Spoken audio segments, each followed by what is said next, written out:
പണ്ട് സെമിനാരിയിൽ പഠിക്കുമ്പോൾ ഒരു കപ്പോച്ചിൻ വൈദികൻ ഞങ്ങളുടെ ആത്മീയ ഗുരുവായിട്ടുണ്ടായിരുന്നു. അപ്പോൾ അദ്ദേഹം വന്നിട്ട് ചിലപ്പോഴൊക്കെ ചില കഥകളൊക്കെ പറയാം. അപ്പോൾ അദ്ദേഹത്തിന്റെ കഥകളൊക്കെ എൻ്റെ മനസ്സിൽ ഭയങ്കരമായിട്ട് തറച്ചു കയറിയ അല്ലെങ്കിൽ ഹൃദ്യസ്ഥമായിട്ടുള്ള കഥകൾ, ഭയങ്കര രസകരമായിട്ടുള്ള ഭയങ്കര മോട്ടിവേഷണൽ ആയിട്ടുള്ള കഥകളാണ് അദ്ദേഹം പറയാറ്.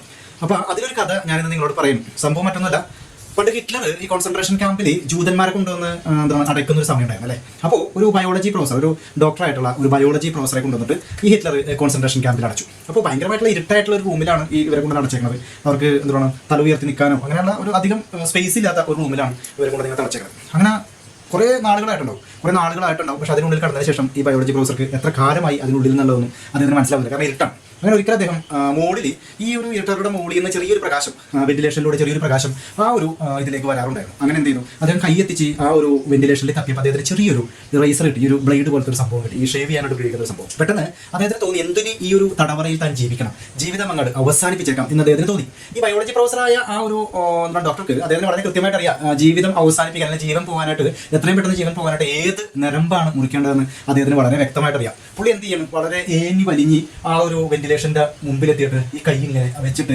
മുറിക്കാൻ വേണ്ടി നോക്കുകയാണ്. പെട്ടെന്ന് അദ്ദേഹത്തിന്റെ കണ്ണുകൾ ആ ഒരു വെന്റിലേഷനിലൂടെ പുറത്തേക്ക് പോവുകയാണ്. അന്ന് അദ്ദേഹം മനോഹരമായിട്ടുള്ള ഒരു കാഴ്ച കാണും. മനോഹരമായിട്ടുള്ള കാഴ്ച വെച്ചിട്ടുണ്ടെങ്കിൽ പുറത്ത് മുഴുവനും നിറയെ എന്താ പച്ചപ്പ് പറഞ്ഞിരിക്കുന്നു, ഈ മരങ്ങളിലൊക്കെ ഇലകൾ ഉണ്ടായിരിക്കുന്നു. അദ്ദേഹത്തിന്റെ ആ ഒരു കോൺസെൻട്രേഷൻ ക്യാമ്പിലേക്ക് വരുമ്പോൾ അവിടെ മുഴുവൻ മഞ്ഞായിരുന്നു. മഞ്ഞ് ഒട്ടും പുറമെ ഒട്ടും സ്ഥലങ്ങൾ കാണാൻ പറ്റുന്നില്ല, എല്ലായിടത്തും മഞ്ഞ് പിടിച്ചിരിക്കുന്നു.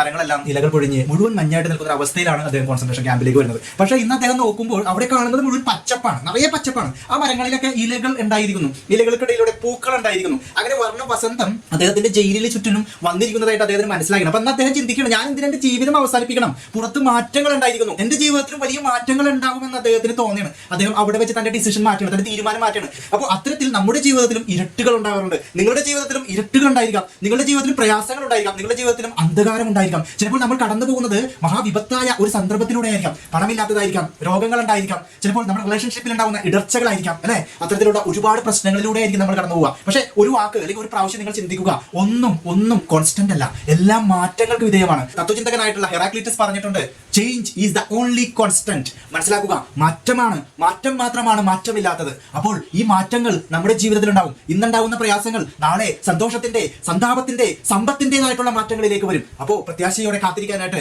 നമുക്ക് ഓരോരുത്തർക്കും കഴിയണം. ഈ ഒരു കഥ പറയാനായിട്ടാണ് ഞാൻ നിങ്ങളിലേക്ക് വന്നത്. സുഹൃത്തുക്കളെ, ഓർക്കുക, ഇന്നുണ്ടാകുന്ന ഈ പ്രയാസങ്ങൾ നാളെയുടെ സന്തോഷത്തിന്റേതാണ്. ആ ഒരു നിമിഷത്തിന് വേണ്ടി കാത്തിരിക്കുക പ്രതീക്ഷയോടുകൂടി.